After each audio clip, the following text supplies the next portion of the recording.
இது Saturday vlog. எங்கன்னா வெளியே போகலாமேன்னு சொல்லிட்டு நம்ம பீச்சுக்கு தான் போயிருந்தோம். பீச்சுக்கு போன உடனே ஒரு அழகான ஃபிட்டான மாடை பார்த்துருந்தோம். அது பாருங்களேன், பார்க்கவே எப்படி இருக்குது. ஸோ பீச்சு வந்து நம்மளுக்கு சாட்டர்டே நாளுமே க்ரௌடு குறையவே இல்லைங்க, ரொம்பவுமே அதிகமாக இருந்தது. நீங்களே பாருங்கள், பீச்சுக்கு போகிறதே ஒரு தனி வைப் தாங்க. அங்கே ஒரு பீஸ்ஃபுல்லான பீச்சு காற்றை வாங்கிட்டு அந்த அலைகளை பார்த்துட்டு மனசே ரொம்ப நிம்மதியாக இருக்கும். ஸோ நீங்களும் கண்டிப்பாக போய் ட்ரை பண்ணுங்கள்.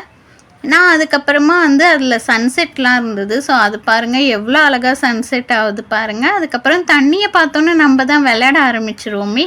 ஸோ அதோட நம்ம விளையாட ஆரம்பிச்சிட்டோம். ரொம்பவுமே ஜாலியாக இருந்தது, மைண்ட் ரிலாக்ஸாக இருந்தது. ஸோ அதுக்கப்புறமா நான் கொஞ்சம் ஃபோட்டோஸ்லாம் எடுத்தேன். ஃபோட்டோஸ்லாம் எடுத்தது அங்கே ஒரு கார்ன் ஷாப் இருந்தது. ஸோ அங்கே ஒரு கார்னை வந்து லெமன், உப்பு, மிளகாத்தூள் போட்டு தந்தாங்க. அதெல்லாம் வாங்கி சாப்பிட்டுட்டு ஃபைனலாக நான் வந்து சாத்துக்குடி ஜூஸ் குடிச்சிருந்தேன்.